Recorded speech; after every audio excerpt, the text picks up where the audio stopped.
A Picture Book of Harriet Tubman by David A. Adler. Illustrated by Samuel Byrd. Read by Gail Nelson.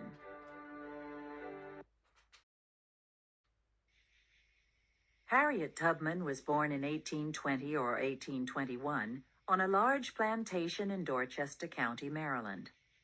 Although the plantation had a big house with many rooms and fine furniture, Harriet was born in a small one-room log hut far behind the big house. The hut she was born in had a dirt floor, no windows, and no furniture. Harriet was the sixth of 11 children. Her father, Benjamin Ross, and her mother, Harriet Green, were both slaves. They were owned by Edward Brodus. He owned Harriet Tubman, too. The slaves worked hard all day, but they weren't paid.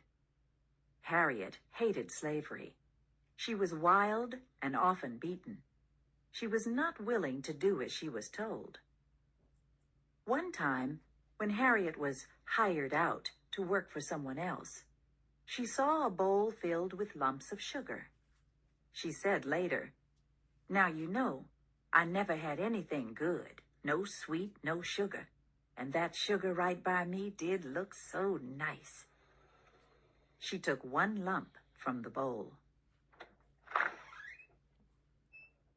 Harriet's mistress, Miss Susan, saw her take it and chased after her with a whip.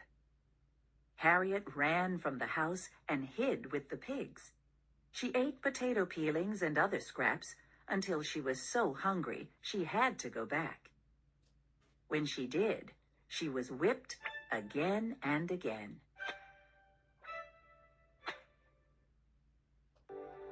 Edward Brodus sold lumber, apples, wheat, and corn that grew on his plantation.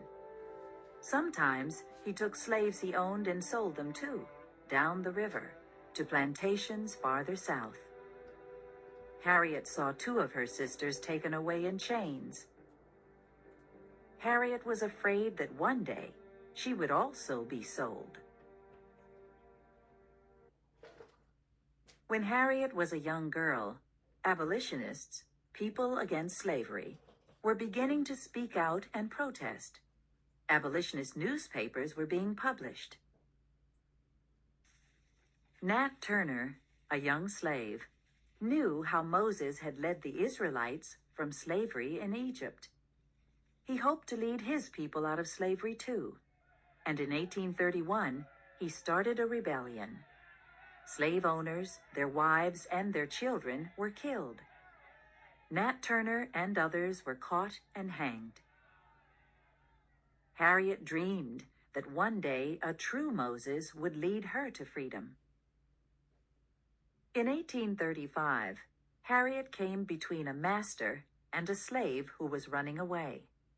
The master threw a metal weight at the runaway. It hit Harriet instead and almost killed her. Harriet had a deep cut in her forehead that never fully healed. For the next almost 80 years, Harriet suffered from severe headaches and sleeping spells. But she survived and thanked God for saving her. After the accident, she often prayed. In 1844, Harriet married John Tubman, a free man. They lived in his cabin near the Brodus plantation.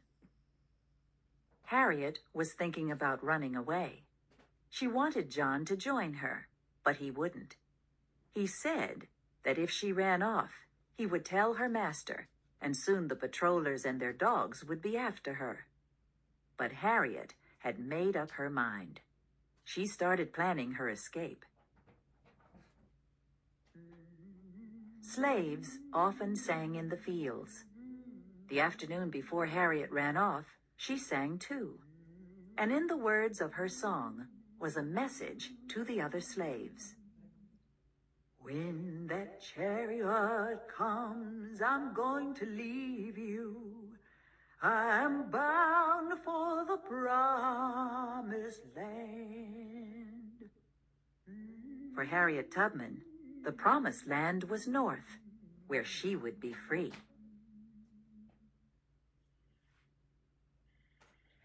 Harriet escaped at night with 3 of her brothers.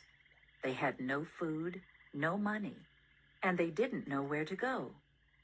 Soon after they left, Harriet's brothers decided to turn back.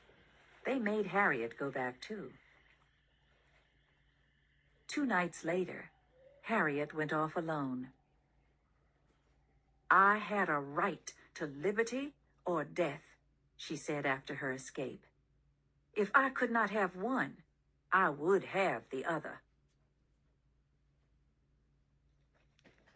Harriet ran to the house of a white woman who had once offered to help her.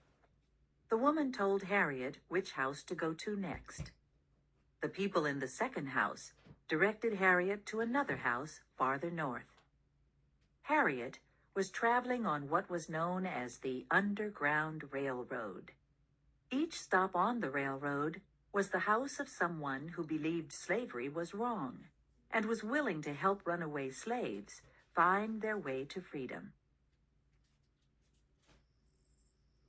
Harriet hid during the day.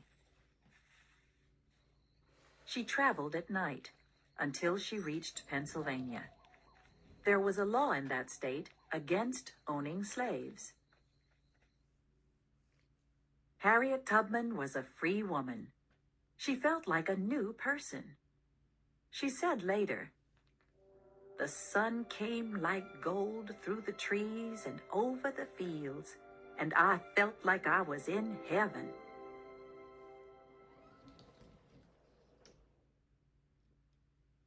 During the years between 1850 and 1860, Harriet worked as a cook, dishwasher, and cleaning woman. She used much of the money she earned to make 19 trips south to lead about 300 slaves to freedom. Many of them were her own relatives. Harriet took them from one safe house to the next. Sometimes she led them as far as Canada. She was a conductor on the Underground Railroad. At times, Harriet disguised herself as a weak old woman or as a man. She used songs as a secret code. When the runaways were hiding, and it was safe to come out, she sang a joyful song. "Hail, oh hail, ye happy spirits." The runaway slaves always recognized Harriet's deep, husky voice. Once slaves began their journey north with Harriet, she wouldn't let them turn back. When slaves were too scared to go on, Harriet pointed a gun at their heads and said, "You'll go on or you'll die." Years later, Harriet said proudly, "I never ran my train off the track. I never lost a passenger." Harriet was called Moses because she led her people out of slavery.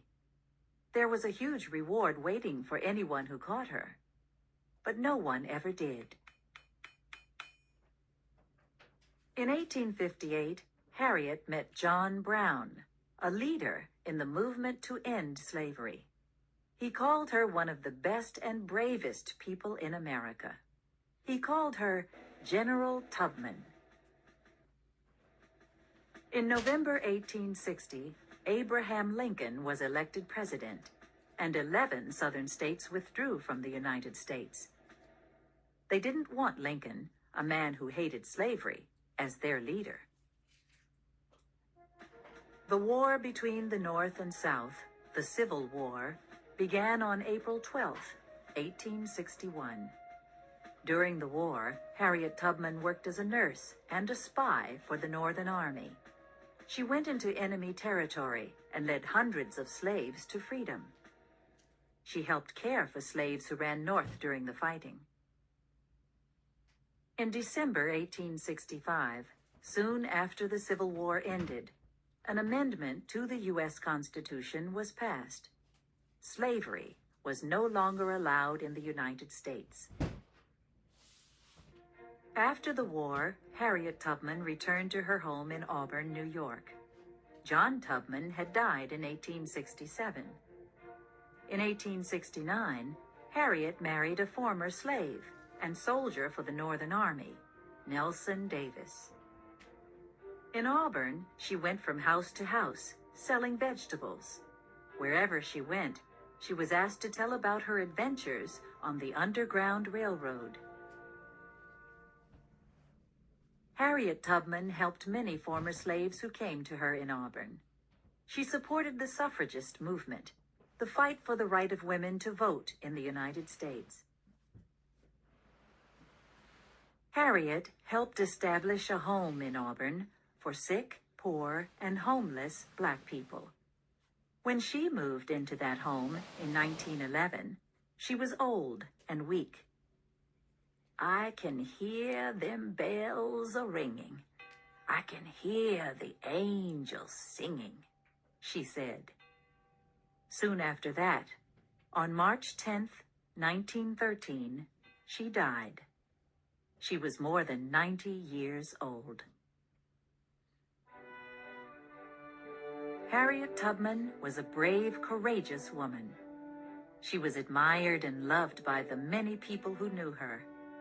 She was a conductor on the railway to freedom, a Moses to her people.